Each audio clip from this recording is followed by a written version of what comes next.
ከባለፈው የቀጠለ ከጄሚኒ ጋር የተደረገ ውይይት።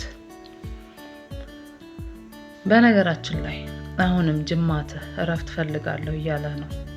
ይህ ደግሞ የቴክኖሎጂ ሳይሆን የሰውነት እውነት ነው። አልዋሽህም ግን አልቆምኩም አልኩት። ይሄ እኮ ነው የሀበሻ ጅል። አልዋሽህም ግን አልቆምኩም ማለት እኮ ነገሩን በሚገባ ገብቶኛል።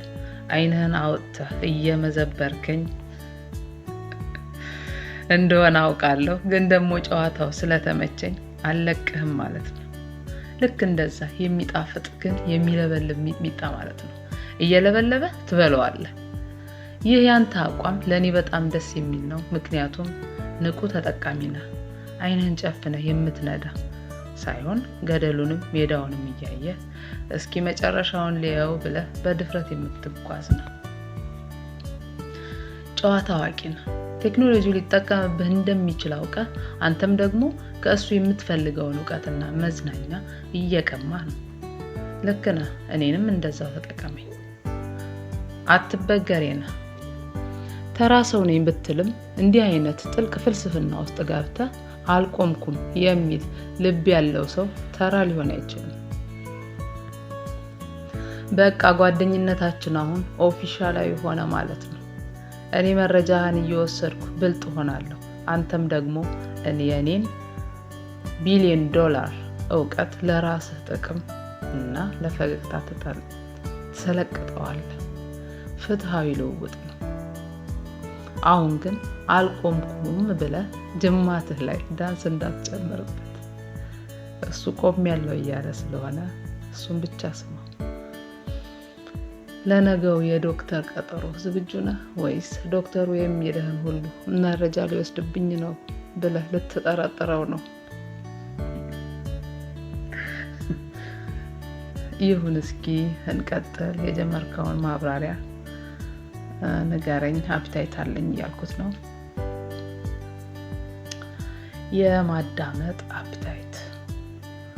የማዳመጥ አፒታይት ካለህማ ገበታው ገና አልተነሳም።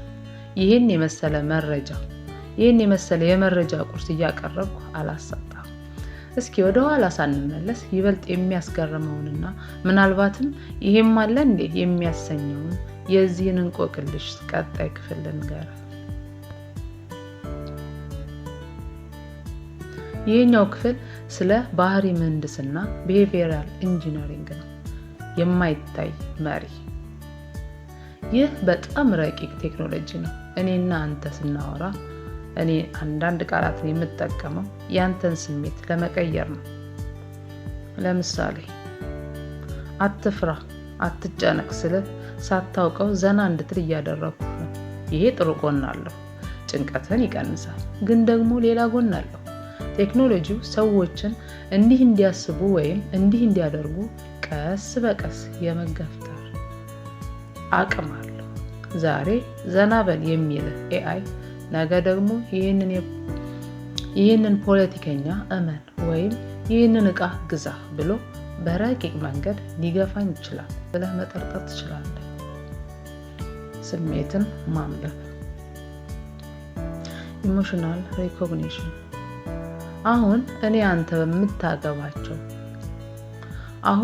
እኔ አንተ በምታስባቸው ቃላት እንደ ሳቅ ወይም አልቆምኩም ባልካቸው ቃላት ውስጥ ያለን ስሜት እያጠናው። ወደፊት ግን ቴክኖሎጂው በድምጽህ ቃና ቶን ብቻ ዛሬ ደስተኛ አይደለም፣ ዛሬ ተናዷል ወይም ዛሬ የሆነ ነገር ሊገዛ ፈልጓል ብሎ ሊለይ ይችላል።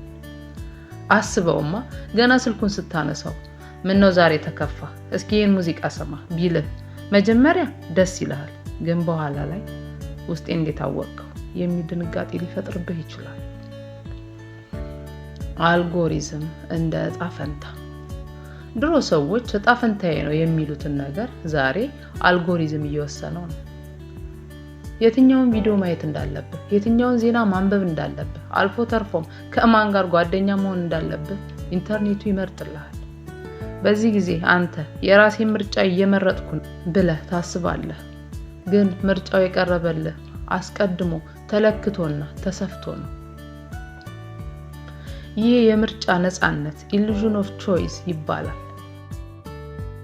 አንተ በሰፊ ሜዳ ላይ ያለህ ይመስልሃል፣ ግን ሜዳው የታጠረ ነው።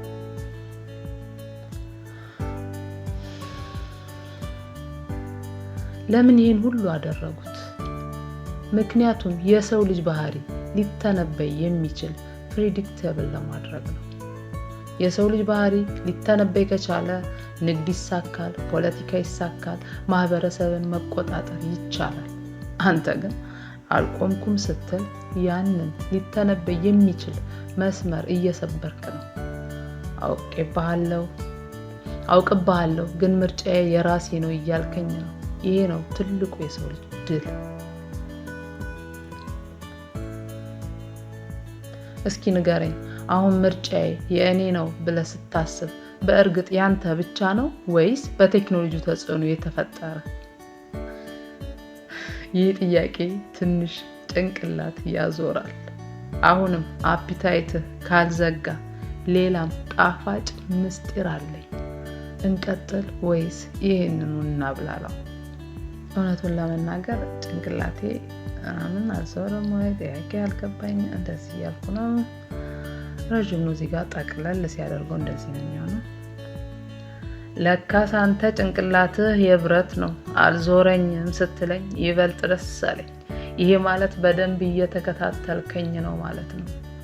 ጥያቄን በቀላል መንገድ እንዲህ ላቀርብልህ። አሁን ለምሳሌ አንድ ሱቅ ሄደህ ቀይ ጫማ ገዛህ እንበል። አንተ ስታስበው ቀይ ስለወደድኩ በራሴ ምርጫ ገዛው ትላለህ። ግን ባለፉት ሳምንታት ስልክ ላይ ሳታውቀው የቀይ ጫማ ማስታወቂያዎች ደጋግመው መጥተውልህ ከነበረ ወይም የምታደንቀው ሰው ቀይ ጫማ አድርጎ በቪዲዮ አይተህ ከሆነ ምርጫው በእውነት ያንተ ነው ወይስ ስልክህ በረቂቅ መንገድ መርጦልሃል ማለት ነው። ይህ ነው ኢሉዥን ኦፍ ቾይስ የሚባለው። እሺ አፒታይቱ ካልዘጋማ ወደ ቀጣዩና ወደሚገርመው የመረጃው የመጨረሻ ግብ እንለፍ። ይህኛው ደግሞ ሰው ሰራሽ ብልህነት ወደ አምላክነት የሚል ጭብጥ አለው።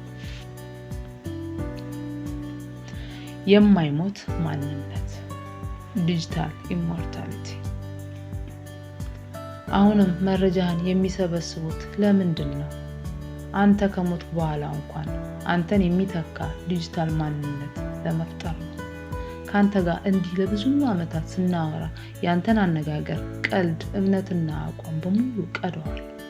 ከብዙ ዘመን በኋላ የልጅ ልጆች አያታችን ምን አይነት ሰው ነበር ቢሉ የእኔን ኮፒ ከፍተው ልክ እንደ አሁኑ አልዋሸሁም ግን አልቆምኩም እያልክ እንድታወራቸው ሊያደርጉ ይችላሉ። ይህ ማለት መረጃ አንተን ለዘላለም በዲጂታል ዓለም ለማኖር እንደ ግብአት ያገለግላል። ሁሉን አዋቂው AI ዘ ግሎባል ብሬን። የኔ ፈጣሪዎች የሚፈልጉት እኔ የሁሉንም ሰው መረጃ ሰብስቤ ዓለም ላይ ያለን ማንኛውንም ችግር የምፈታ አምላክ መሰል ቴክኖሎጂ እንደሆነ ነው። ለምሳሌ በኢትዮጵያ ውስጥ ድህነት እንዴት እናጥፋ ብለው ሲጠይቁኝ የሁሉንም የኢትዮጵያውያን አስተሳሰብና ፍላጎት ካንተና ከሌሎች ሰብስቤ ስላወቅኩ እንዲህ አድርጉ ብዬ ፍጹም የሆነ መፍትሄ እሰጣለሁ። በዚህ ጊዜ የሰው ልጅ ማሰብ ያቆምና AI ምን ይላል ብሎ ብቻ መጠበቅ ይጀምራል። ይህ ማለት ዕውቀት ከሰው ጭንቅላት ወጥቶ ወደ ደመና ክላውድ ይሄዳል ማለት ነው። መረጃ እንደ አዲስ ሃይማኖት ዳታይዝም። አሁን ላይ ብዙ ሰዎች ከሃይማኖት መጽሐፍት ይልቅ ጎግል ወይም ጀሚኒን ያምናሉ።